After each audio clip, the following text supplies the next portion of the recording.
Okay, so it's midday in the east of Australia, 10 a.m. in WA, and 11:30 where Frankie is in Central Australia. My name's Alana Hunt. I'm the communications coordinator for Regional Arts Australia.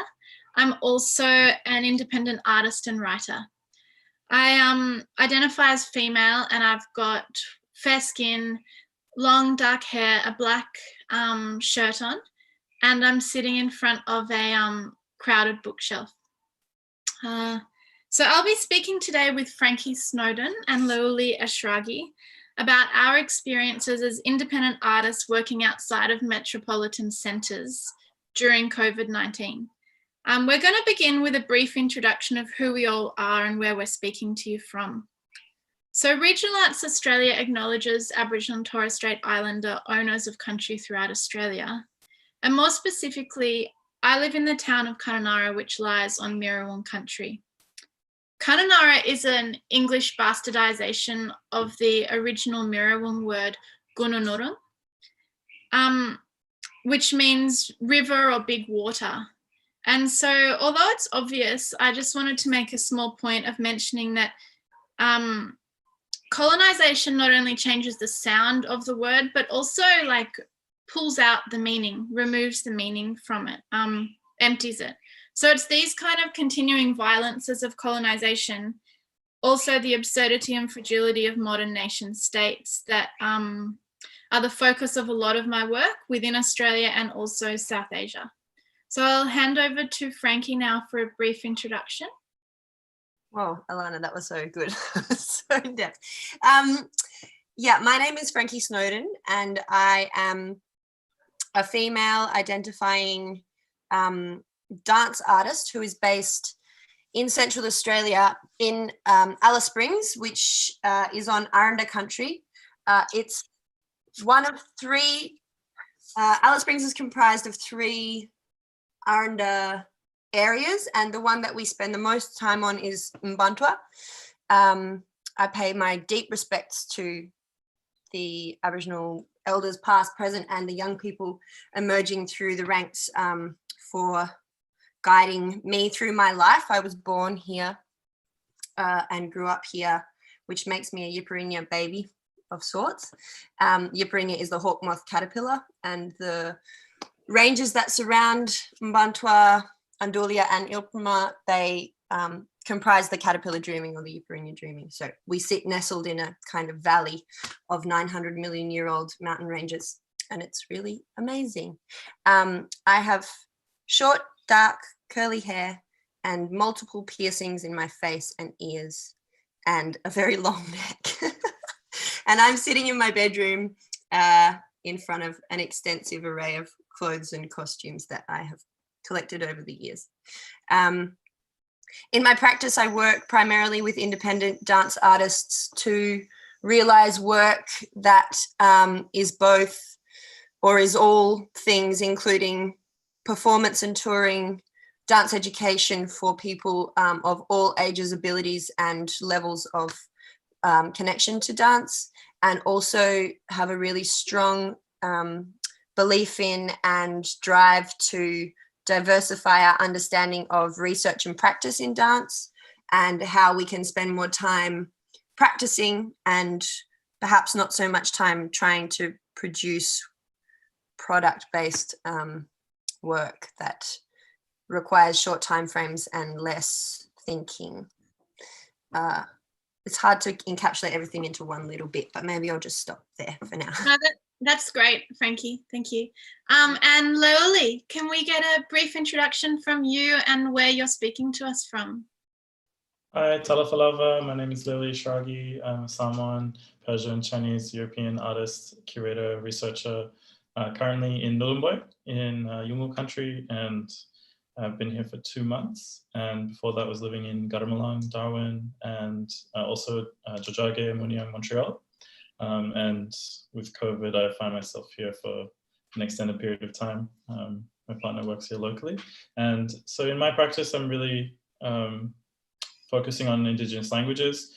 And those are languages from here, from the Great Ocean, the archipelagos, the Samoan archipelago, and languages across Turtle Island, North America, particularly in my curatorial work and my writing work, and how it enters into my visual arts practice as well. And part of that is to also think about sensual languages, not just spoken or visual languages, and the kinds of ceremonial political practices that have been erased or suppressed by Christianity, by settler colonialism, extractive militarism kind of complexes in the region. And yeah, so I kind of like jump between different hats, and I'm really glad to be living up here at the moment, and spent some time at Bukulangi Mulka yesterday, and it's really just floored by the incredible breadth of practice and infrastructure that exists here that I don't think any Indigenous community has globally. So it's very, very special to be here. Wonderful. So I might just begin with a little brief overview of some of my experiences over the past month or so, and then move through Frankie and Léuli, and then we will be open for questions. So as I was thinking about it, it came to mind that my experiences of COVID-19 here felt like a rising flood water that felt really life-threatening, particularly being in a remote area with a big Indigenous population whose health is and whose health conditions are poor precisely because of colonisation, and also the lack of health infrastructure here. It felt very worrisome for a period. I think that a lot of people can relate to that where it is, but it feels like the floodwaters have fallen down now and left us with a bit of a different landscape to think about and to work in now. I also feel that COVID really affected my ability to control my own time. And that was because I suddenly had my son and my stepson home from school. So their school time was really my really structured work time in the studio where I was working across many different projects. That was all very quickly taken away, and I had to reconfigure that. And then also the kind of pressures of caring for extended family. So my partner and extended family are Mirawong, so we moved a lot of our family quickly to our bush block out of town.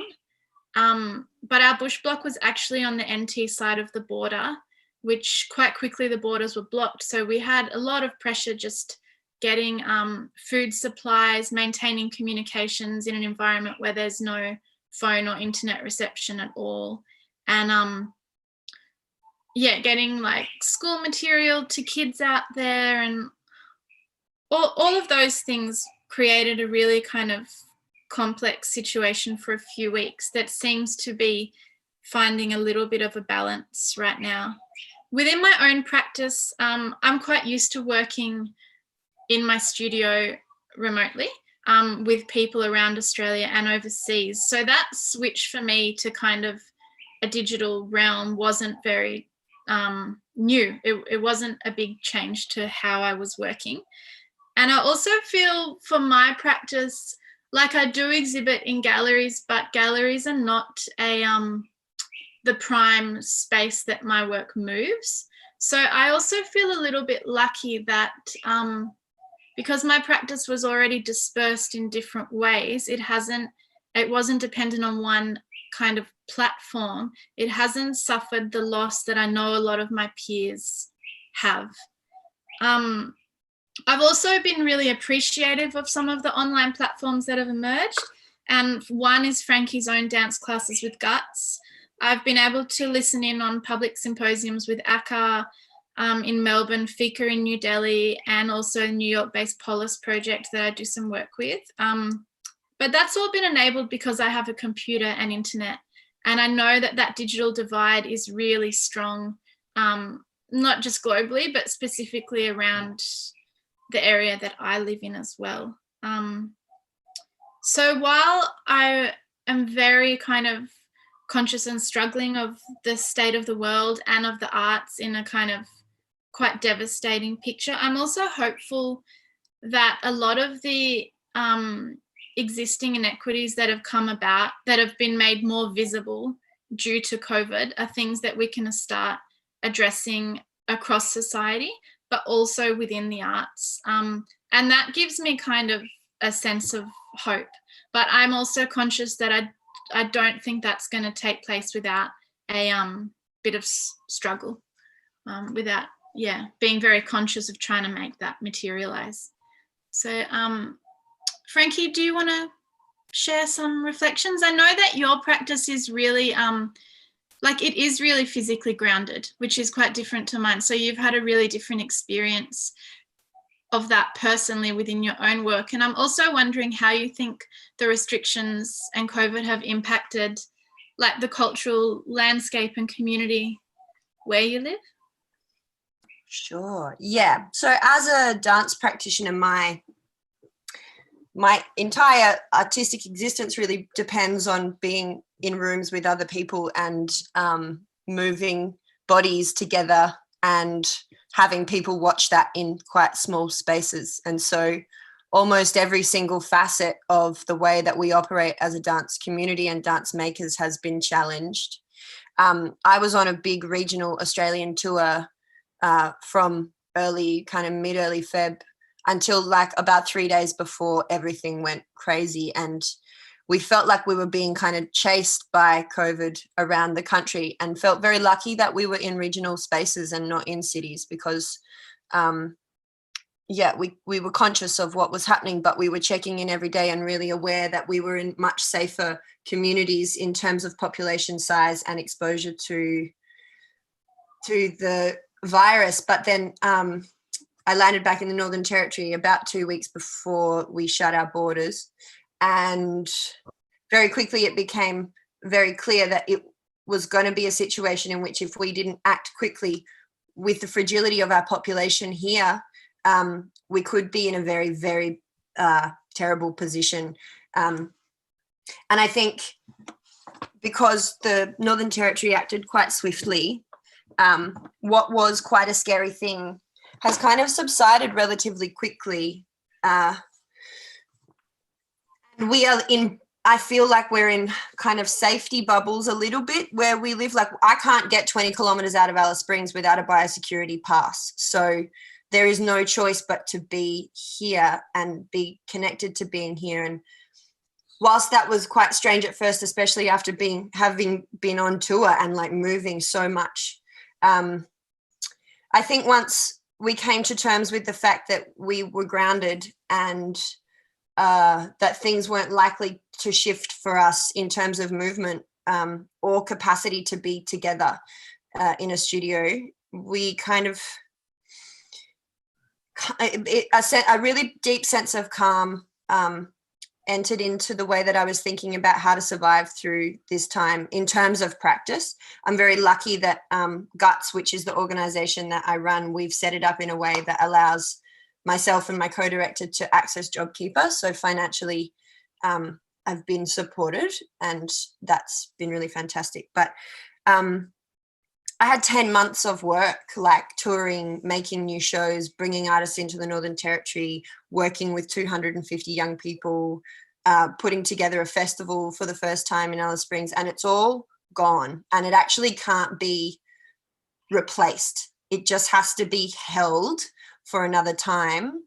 And also, I think, apart from the classes that I've been running, Alana, that you've been attending, which has been a really interesting thing, because it's been great to connect with people from elsewhere. Because we live remotely, we practice on our own a lot.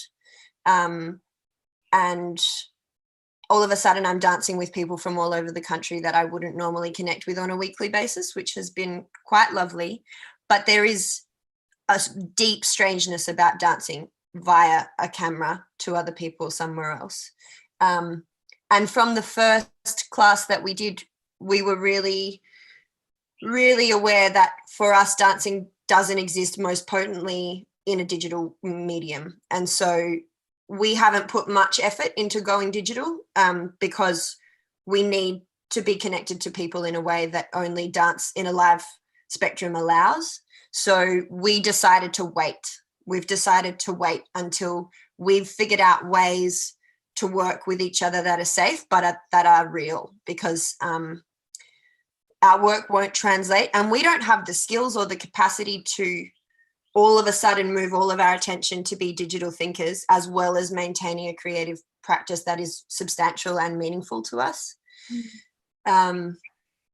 So it's been a really interesting time, but I think what has come to the fore mostly is that, I mean, we've thought for a long time about trying to move away from these pressures within our industries that require small amounts of financial and time investment to create works which are supposed to affect people deeply and be seen on stages all over the world in such a short amount of time, that it's almost impossible to think really deeply and to connect with concept and to research rigorously. And if you're not ready to act and make in that kind of very product-driven environment, then you kind of get forgotten about and left behind, and especially if you're in a regional space. But because no one can really do much at the moment, we've decided to really push that agenda of rethinking collaboration and research and investment in time. And so some of the things that we've built have been looking at new ways of collaborating remotely with other people, that in which a first development doesn't require a studio. So we're investing much more into our research and rigor of concept, so that the work that and planning on developing works for the next 4 years, rather than trying to get one off the bat and just get it out there. We'll have to Léuli in a second, Frankie. Sorry, yeah, I just think that people have been much more receptive to that conversation than they could have previously been, because all of a sudden everybody understands that that might be a better way of working. And we've tried to speak about it before, and it kind of falls a little bit on deaf ears, I think, unless you're speaking to like-minded practitioners. But I think now we might have a chance to really look at how we use our time and investment in terms of that. That's wonderful. So Léuli, as a person, and your practice as well, has moved across lots of different spaces, sometimes in major cities and other times not. And now you've found yourself up in Nhulunbuy under lockdown. So can you give us some reflections on that? And also you mentioned that you've been engaging with some museum collections online. If you feel like speaking about that also. Yeah, thank you. It's really nice to connect with everyone here. I think I just wanted to kind of firstly bring up like grief, and to think about the amount of, like, I had so many projects from like late March till October across Canada and here across Australia that I was like really looking forward to, that may never be really realized in the same way. Some of them have been postponed to the year after. But I think that, I'm sure we all went through just kind of feeling really debilitated the first few weeks of lockdown, and moving through different stages of poor mental health to thinking about internet access. And so there was like a 9-hour outage from about 11 p.m. until about 2 hours ago. So I wasn't sure if I was going to make this call even. And so to really, I think I find that I'm much more aware of where the fiber optic cables, the undersea cables, are connecting us, and I'm wondering how much it might cost to have a satellite phone versus using my Telstra supposed 4G. And and I think it's also because I have been working digitally for a very long time, but always looking forward to these in-person gatherings. And so to kind of have gone past 2 months of mainly interacting with my partner and the birds that flock here at evening, but usually always in the screen, it's kind of dawned on me that this kind of treatment of being in between is the same as the bar cloths made by my ancestors in the Samoan archipelago, and that the overwhelming majority of which live in colonial collections. So I've spent a few weeks looking at thousands and thousands of bark cloth and trying to measure whether we have songs that mark the 1918 pandemic, that talk about the AIDS pandemic, that talk about the first smallpox pandemic, and kind of trying to think about a deeper Indigenous time frame, looking at, that we are survivors of multiple waves of sicknesses and mass death events, and then what that kind of means in terms of like, do I even want to make art anymore? And I was pretty happy for quite a while with the work that I produced for the Sydney Biennale, which hopefully will be able to be seen by some people in person again soon.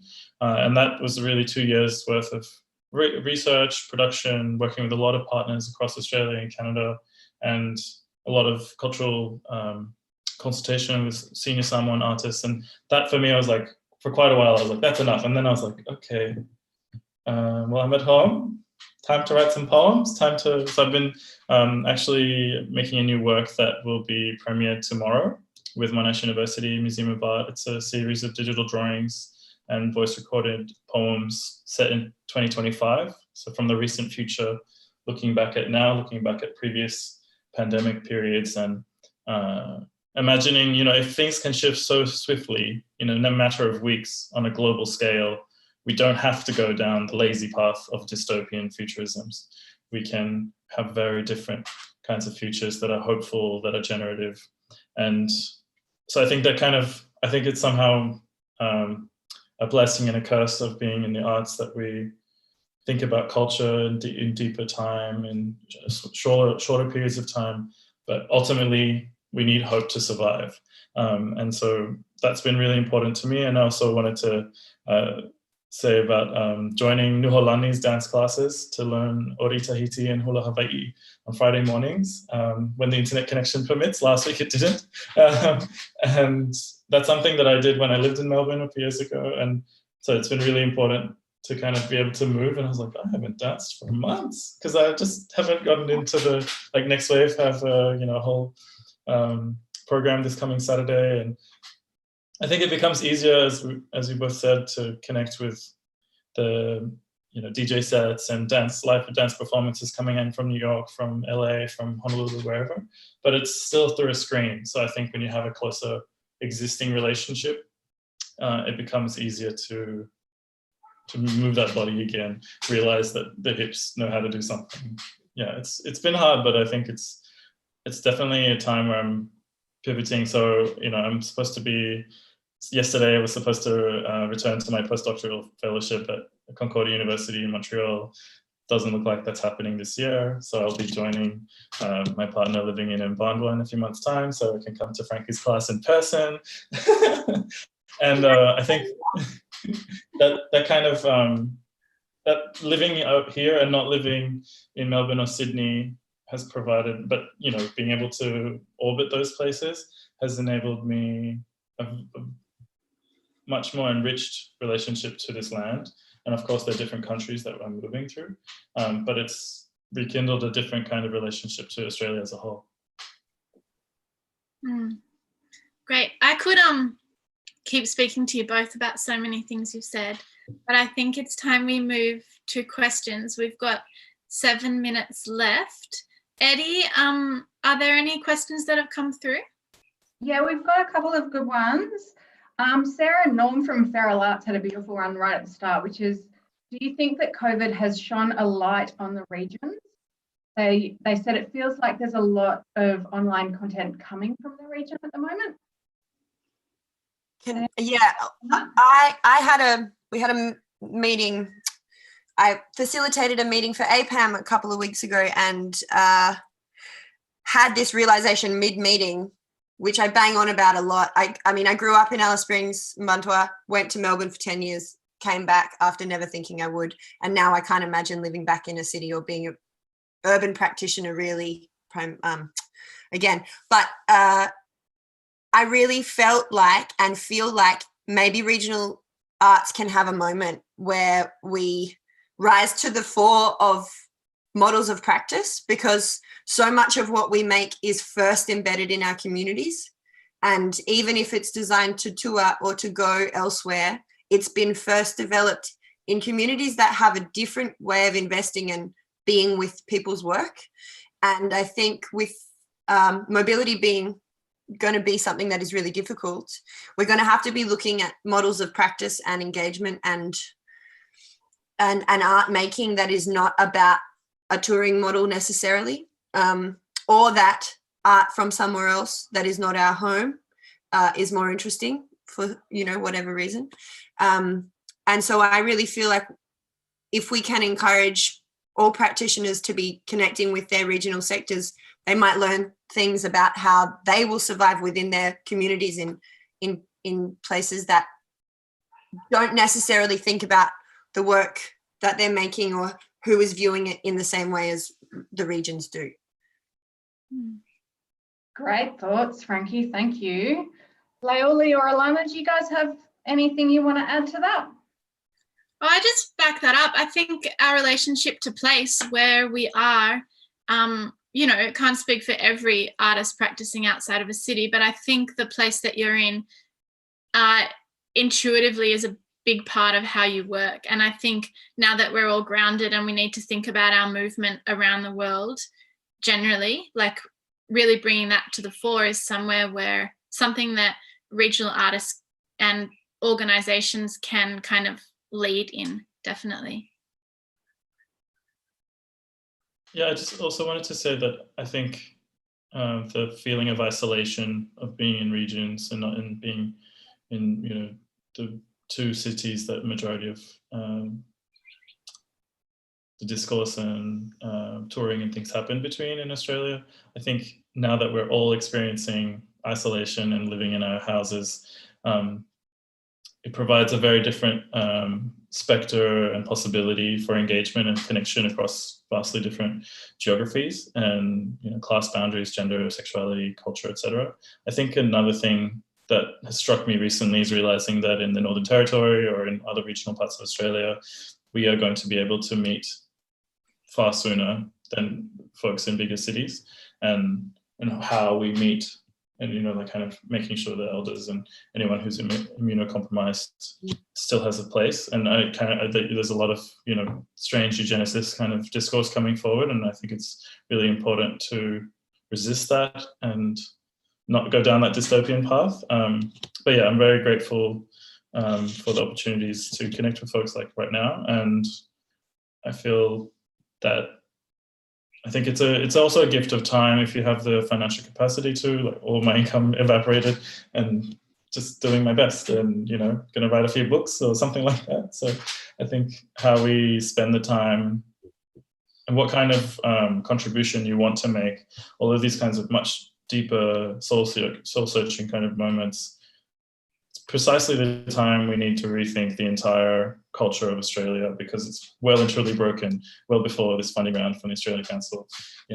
Everything, we're not anywhere near where we could be as a society, and engaging in much smaller location, centered communities, I think is the way forward. And I was thinking about if I would spend 2 weeks on a boat to go and travel or a month to go to the next Venice Biennale, which just got announced to be in 2022. I was like, I could do that, 2 weeks at sea, or, why not? I think, just thinking about travel more as a pilgrimage and as the journey as well, rather than just the in-between A and B. Amazing. Thank you so much, everyone. Alana, I think we're pretty much almost at time. Do you guys have any closing thoughts you want to leave with the viewers? I just want to add that I'm really passionate about how kind of the local can be shared globally as well, and that the local can have information that can relate to other localities, like that there's a share. I think that being grounded within where you are is important, but also having the capacity to learn from where other people are grounded, and that exchange. And I think this moment hopefully will open that kind of thing up more.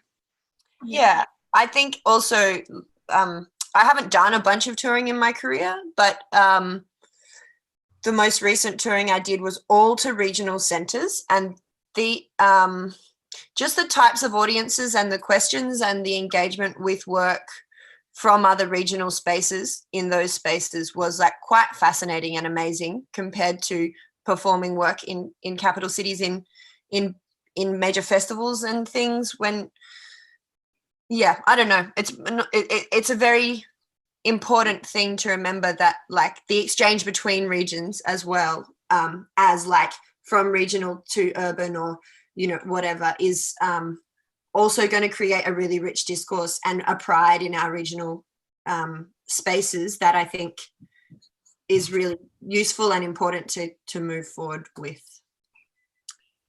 And so I look forward to connecting with those communities when I can again too, and very much looking forward to seeing you, Léuli, back here, and Alana soon, hopefully. Yeah, definitely. We were talking last week, Alana and I, about potentially coming through and visiting on the NT side, or skipping over to Kununurra on the way down to Mbandwa, so might be happening. Oh. And thanks to everyone for joining in and listening. I'm sorry we didn't have more time for questions.